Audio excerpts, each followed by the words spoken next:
స్త్రీల వ్రత కథలలో కన్నె తులసమ్మ నోము కథ. ఒక చిన్నది సవతి తల్లి పోరు పడలేక కన్నతల్లి గారి ఇంటికి వెళ్ళిపోయెను.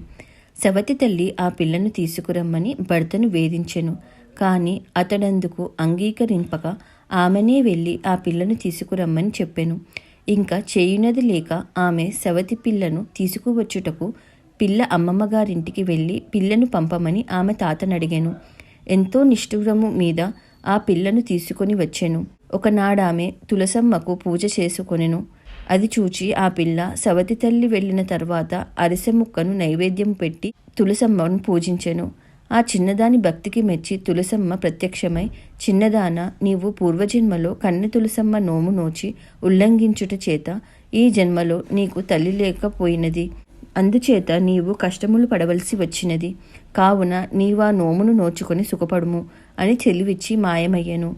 ఆ పిల్ల ఆ నోము నోచుకొని ఏడాదైన తరువాత ఉద్యాపనము చేసుకొనెను. అప్పటి నుంచి ఆమె సవతి తల్లి ఆమె యందు ప్రేమ కలిగి ఆమెను సొంత బిడ్డవలె చూచుకొనెను. ఉద్యాపనము. తులసమ్మకు 13 జతల అరిసెలు నైవేద్యము పెట్టి పూజ చేసి ఒక కన్యకు తల్లంటి నీళ్లు పోసి పరికిని రవికే ఇచ్చి అరిసెలు వాయినం ఇయ్యవలెను.